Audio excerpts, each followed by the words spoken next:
Hello bachcho, let's read the question. The question says statement 1, a larger dry cell has higher EMF. Statement 2, the EMF of a dry cell is proportional to its size. तो हमारे पास दो statement है. Statement 1 क्या कह रहा है कि हमारे पास एक कि लार्जर ड्राई सेल का ईएमएफ ज्यादा होता है, और स्टेटमेंट 2 ये कह रहा है कि EMF of dry cell proportional होता है उसके साइज पे. तो इसको समझने के लिए हम लोग देखते हैं कि कॉन्सेप्ट हमारा क्या है. That dry cell,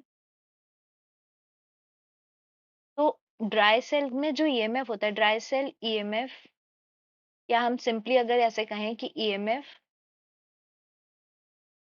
of a dry cell is dependent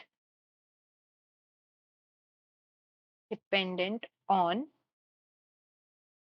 the electrode potential of cathode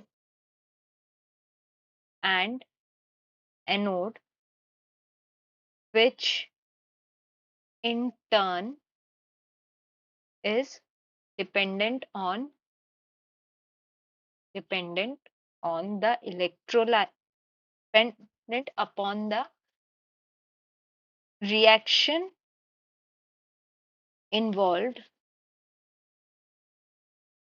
as well as concentration of the electrolyte. तो हमें पता है कि जो हमारा ईएमएफ होता है ड्राई सेल का, वो किस पे डिपेंड करता है? कैथोड और एनोड के इलेक्ट्रोड पोटेंशियल पे. और वो किस पे डिपेंड करेगा? हमारा जो रिएक्शन उसमें इन्वॉल्व है उस पे, और जो हमारा इलेक्ट्रोलाइट है उसके कॉन्सेंट्रेशन पे. लेकिन हमारा ईएमएफ जो होता है वो साइज पर डिपेंड नहीं करता. EMF does not depend